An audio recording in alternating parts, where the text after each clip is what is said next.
Assalamualaikum warahmatullahi wabarakatuh. Kepada yang kami hormati Ibu Esti dan Ibu Wahyu selaku dosen pengampu mata kuliah Fathah Maternal. Pada kesempatan kali ini, saya perwakilan dari kelompok 3 akan mempresentasikan hasil diskusi PBL kami yaitu tentang gawat janin. Kelompok kami, kelompok 3, beranggotakan 1 Ibu Admini, 2 Ibu Arifah, 3 Ibu Endah Rahayuning Nagari, 4 Ibu Imas, 5 saya sendiri, Vivi Sasi Ramadhani, 6 Ibu Siti Fatimah, 7 Ibu Fitriah, dan 8 Ibu Nilam Prastianing Dewi. Kami mendapatkan kasus tentang gawat janin. Skenarionya adalah sebagai berikut. Seorang perempuan umur 22 tahun, G3P2A0, hamil 32 minggu, mengeluh janinnya bergerak 6 kali dalam 24 jam terakhir. Ibu mengalami diabetes mellitus kronis sejak berumur 18 tahun. Hasil pemeriksaan KU sedang, tekanan darah 130/85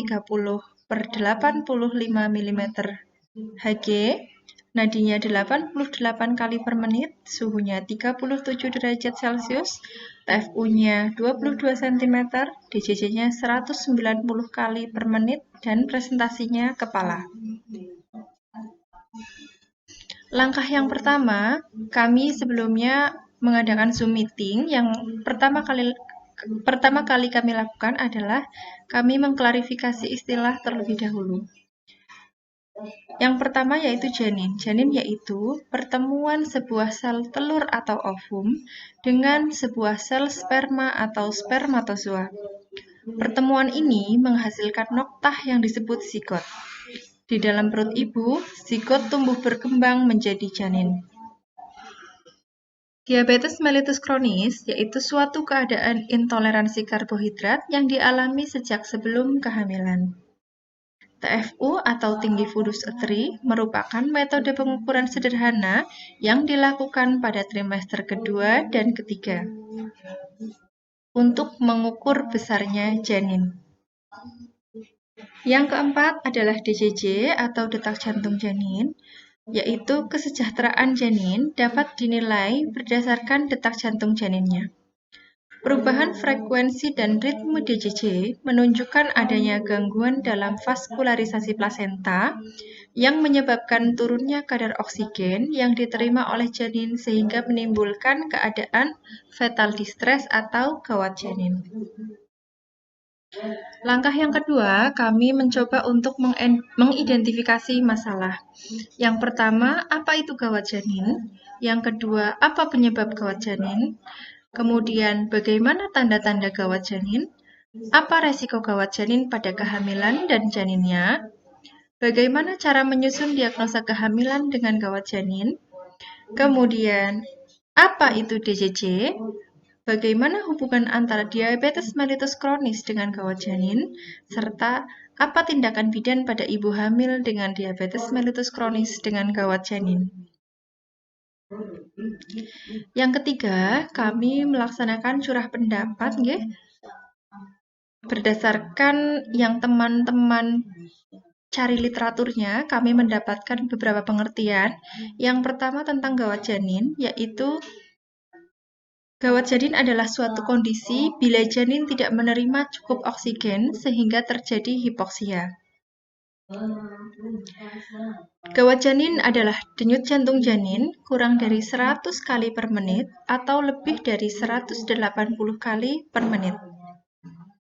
Gawat janin ditemukan bila denyut jantung janin di atas 160 kali per menit atau di bawah 100 kali per menit, denyut 21 jantung tidak teratur, atau keluarnya mekonium yang kental pada awal persalinan. Maaf, maksud kami denyut jantung tidak teratur atau keluarnya mekonium kental pada awal persalinan. Gawat janin merupakan suatu reaksi ketika janin tidak memperoleh oksigen yang cukup. Kemudian, Curah pendapat yang kedua yaitu tentang penyebab gawat janin. Yang pertama, karena persalinan berlangsung lama. Kedua, adanya induksi persalinan dengan oksitosin yang menyebabkan kontraksinya hipertonik. Yang ketiga, terjadi perdarahan atau infeksi. Yang keempat, insufisiensi plasenta. Ini bisa terjadi pada persalinan postpartum atau preeklamsi.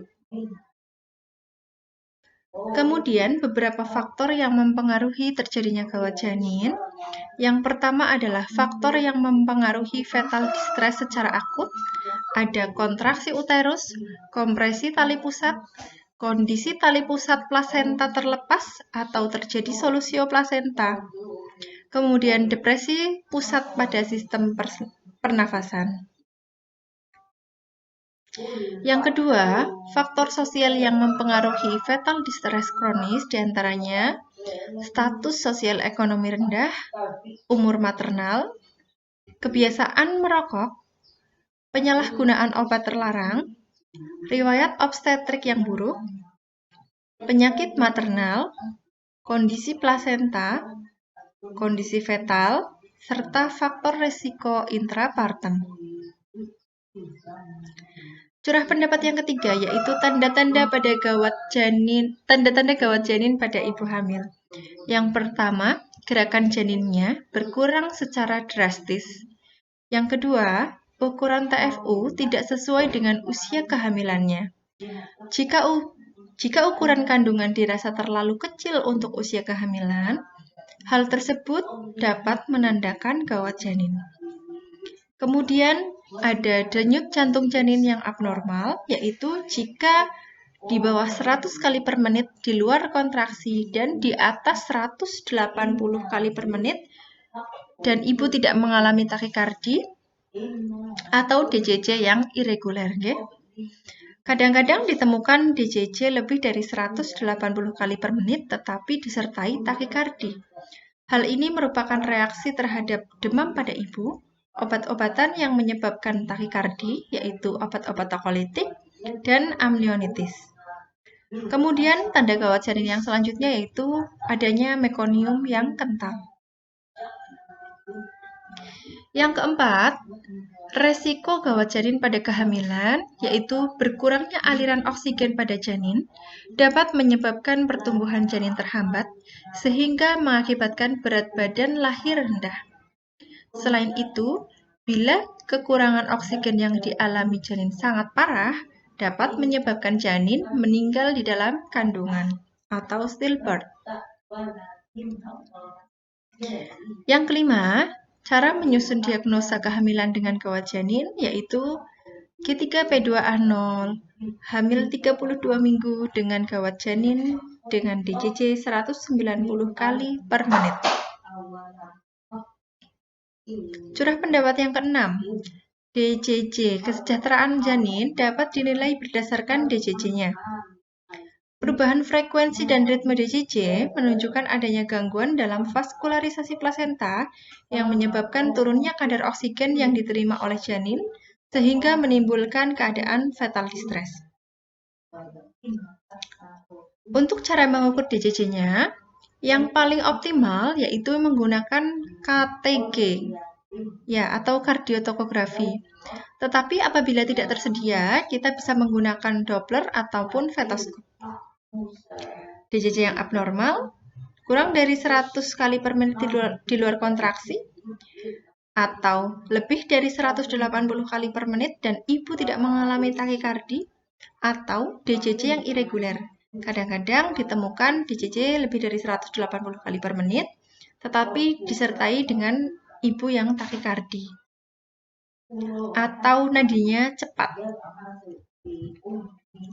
Lalu, bagaimana hubungan antara diabetes mellitus dengan gawat janin? Menurut kami, hubungan antara diabetes mellitus kronis dengan gawat janin ibu hamil dengan DM akan terjadi glukosa plasma menjadi rendah dan glukosa sirkulasi plasenta meningkat sehingga menyebabkan gawat janin.